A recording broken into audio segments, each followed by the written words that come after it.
Think of this video as a mini masterclass on how to sample inside of FL Studio 2025.2, and the reason why I'm using this version because they just introduced Fruity Slicer 2, which adapted a lot of the sampling features from the MPCs of old and new, and I think I could give a great perspective seeing that I use both the MPC and FL Studio that a lot of you guys could appreciate. So let me know how you feel about this, and I don't know everything, so you can leave a comment below and help me out on the way too if I make any errors or something like that. The controller that I'm using is the MPK Mini 4. I will have a link in the description box if you're interested in checking it out and using it. It does fully integrate within FL Studio like any other controller that is dedicated for FL Studio. The first thing that we need to do is pull up Fruity Slicer 2. And all you have to do is basically right click on one of your channels over here. You can use 2-finger gestures if you're on a MacBook or Apple computer, or right click and you can pull up Fruity Slicer right here. And when you pull it up, you'll just notice a few things that the UI has changed a lot. And I have a sample prepared for this. This is where it's at right here.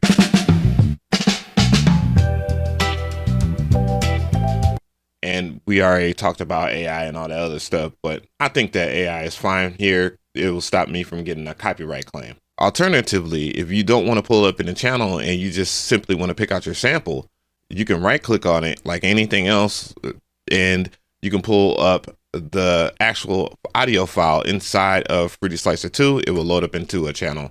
So it just load it up, and then you'll notice off top that it just dropped it into the track itself. And if we was to look at it, it should match, but technically it won't, because as you can see, it's not equal to a whole note. And that's when we want to talk about the actual UI in itself. So here is the UI for Fruity Slicer 2 as we have a sample in there, and you can see that it has a downbeat marker in there. Now the downbeat marker actually came from, if I was to edit in Edison, which you need to get familiar with this drop down menu that is right here. The drop down menu will give you an open in Edison feature. So just in case you want to make any adjustments to the sample that you are chopping, you could do so. Another thing, a little tip here, if I was to maximize Edison, and if you want to cut something so that it is 100% in the grid, you have this grid that's in the back here. And if you are editing in Edison in any type of form factor, I see this chop right here. I can just use a space bar to play it, or I guess not. I can just use the play button. Like if I want to get back to that, you can see it reset. You can set up a marker right over here. Shout out to Raw Sharpness for this tip. You can add a region immediately, or you can set up your first downbeat or whatever else that you want to do. But we're going to go ahead and talk about some of the features in Fruity Slicer. So similarly to anything else that works in FL Studio, or just like Slice X for this measure, it carries some of those features that are in the drop down menu, except now you have some other cool features that came over from the MPC, but in the FL Studio way, which is having 1/6 beat, 1/4 beat, 1/3 beat, 1/2 beat, or whatnot. And what that entails is something that's different from these auto slicing things that I do not like. It will allow you to slice by beat, BPM. So if I have a perfect sample or whatnot and it loops perfectly, then I'll be able to chop up the sample right here. So if I was to go to my MPK Mini 4 and go up an octave, I can play these chops. One thing that you need to understand about sampling in a nutshell is this right here. If you do not know the BPM in Fruity Slicer 2, you can set up your BPM so that it will time stretch, because it has time stretch natively in it, which you could time stretch per slice, or you can time stretch the whole entire sample. And how you would be able to achieve that is this button right here, which is the all button.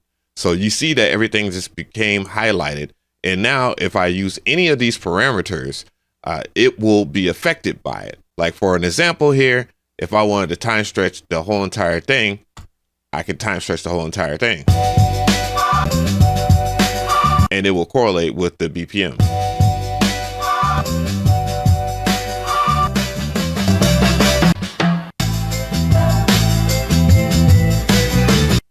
So just to give you an idea of where we're going with this, one thing that you'll notice is that the sample in itself does not correlate with the BPM, because it would play totally differently. I already have sampled this and did all that on a live stream, but what you can do to make this sample work is you can find the BPM. So what we need to do is go ahead and exit out of time stretch, and we're going to do none. We're going to make sure that every one of these are highlighted before we do that.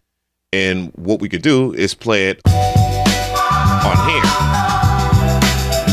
What I'll do alternatively is get rid of all these chops. I'm going to turn auto dump off because that's not one of my favorite features of this.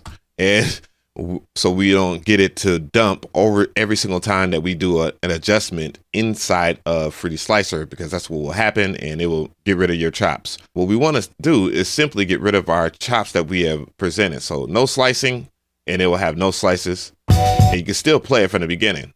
Now, there's a feature that's always been in FL Studio, and it's on every groove box ever invented, and that happens to be this right here, which is Tempo Tapper. So what you could do once you pull up Tempo Tapper, you can actually use this to time stuff in. So if you had to go to the piano roll and set up the play and then exit out of piano roll, you can tap stuff in. We're just going to go ahead and set it up to where it's slow in the BPM. We'll play the sample and tap.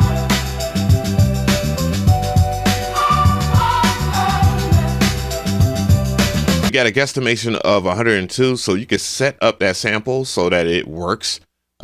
Now we can set it up to 102, and when I go down in BPM, and let's set up time stretch so we can hear it. And then we'll turn on metronome. You can see we got a good proximity. It's a little fast, but we'll work with that. So 102 is perfectly fine for what we're going to do right now. It rounds out to 60. So that means that once we get into the chopping, everything should be fine. So I briefly mentioned chopping in the beginning just to show off some of the features. But what I'm going to do is go ahead and monophonic this whole entire thing, so it does not play polyphonically. If you want to do a sample like that, then you can do that. We'll go to the drop down menu, and then we'll select 1/4, which will give us 8 chops. And from these 8 chops, we'll be able to set up everything for success. So what I need to do here is make sure that I time stretch everything. So everything is time stretched. As a reminder, you hear that it is back to normal. You just need to set it back up to 102 or 103. 102 would give it its whole beat again. And then when we go with the chops,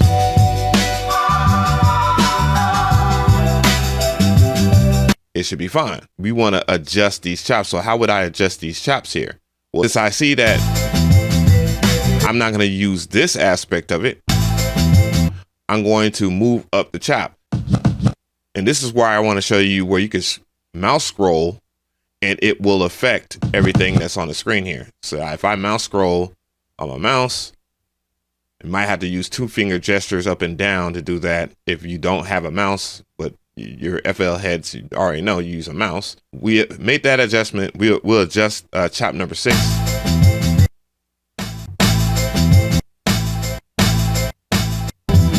And this is normal behavior. This is not perfect by no means. 3D Slicer 2, they're still working on a couple of the glitches. So I'm going to set this to the first downbeat from the next chop. So I need to get it to like right here, because that looks like a kick. Now we have it adjusted here. I have the first chop right here.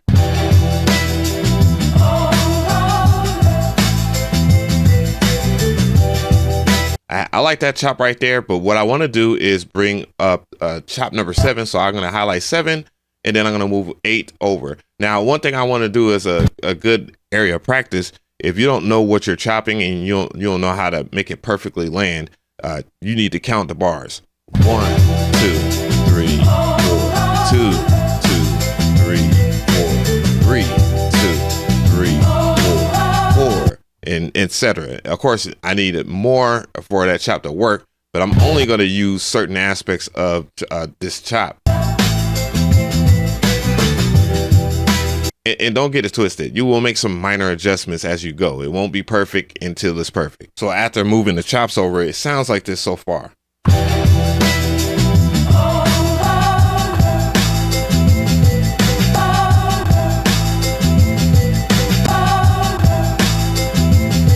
And that's the basic idea. What you would just need to do is just keep on going into the sample itself. You can see there's a delay.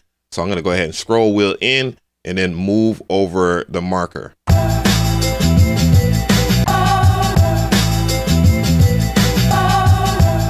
And you can adjust it to how you play too. So don't worry. It might take a little second, but sometimes the greatest sample chops take longer than just some regular looping type shit. So I noticed in chop 4, I like what's going on over here. But I want to make some adjustments here. So what I'll do is I will move it over, make some adjustments by scroll wheel on my mouse. Boy, I'm feeling like the Alchemist in here, except without all the hit records. I'll make an adjustment to chop number 2. It sounds like this.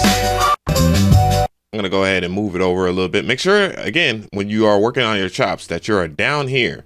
You want your chops to play where they're located. I have this right here from chop 3 and chop 4.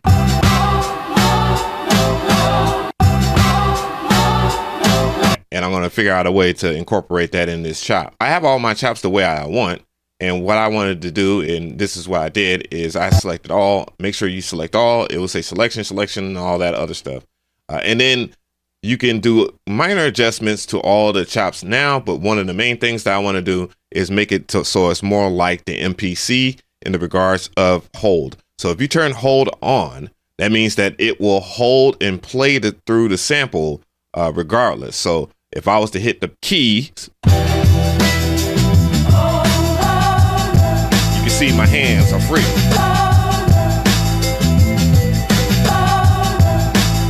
Which makes it easier to play.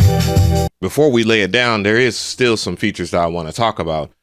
So what I'm going to do is just make sure that everything is highlighted. All my chops are highlighted over here. I can show you that you can do reverse. As a matter of fact, let me not highlight. I will go to, let's say, the first beat, because I'm not using that, and I'll reverse that. You can reverse your chops individually, by the way. And it's sick as hell. You can do it on the MPC too, if you're wondering. So FL gang, chill out. You can transpose each chop. Like, so if I theoretically wanted to do this one right here, or if I want to go up, what, 12 plus 12 or something like that. Let's go plus 12. You can hear that it's plus 12 cents or semitones. You can also play chromatically and play to the end, like it will play all the way through. So playing through will be this. You'll see it go all the way through the chop. This is very useful for when you don't want to move your markers, but you want it to play through so it can loop perfectly. We go over here. The last thing I want to talk about is filtering. So you might want to filter out things. You can filter out each individual section, and you can choose your filters right here. You have low pass, you have high pass, and band pass. So let's say in theory that I wanted the high pass stuff in, then I would do so. If I wanted to do low pass and filter stuff, and by the way, you can automate this too as well. We're going to make sure everything is selected. We'll transpose this 2 semitones.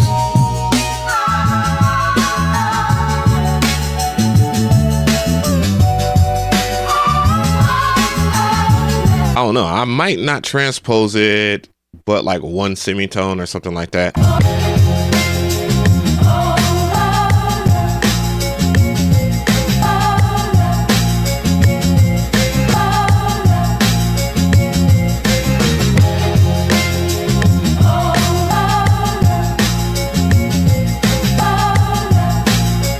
And you'll notice something.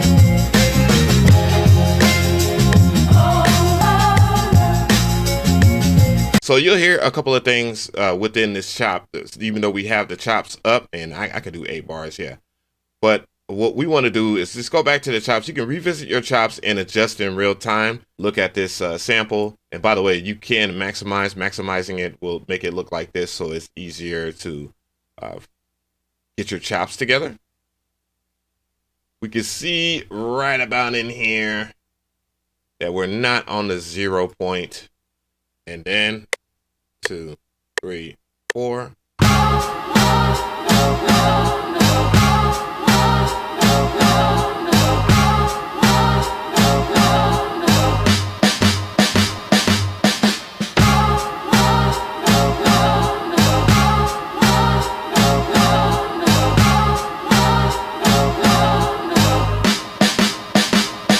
Almost. And with a few adjustments, here we go. So one more right here.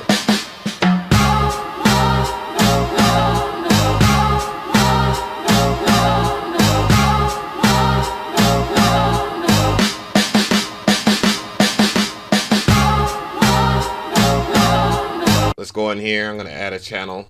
What I'm going to end up adding is the MPC plugin, which has all my drums that I like to use, all my favorite boom bap drums. But FL Studio does provide some good drums for you to use. Alternatively, if you're not into any of this stuff, you can always use Loop Starter. You can turn it on and then you can drop you some hip hop drums, but I'm going to go ahead and do my own work. And this is what we got.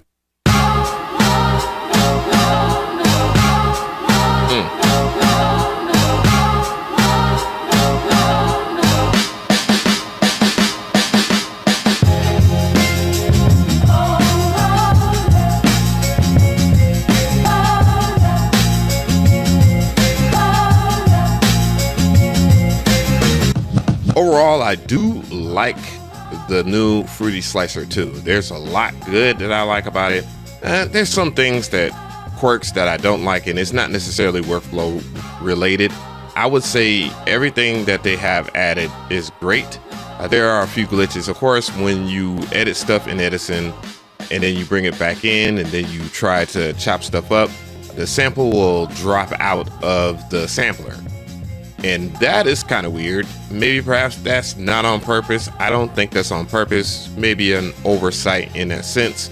But if you know, then you won't do certain things. So I want to definitely hear from you guys. What do you think?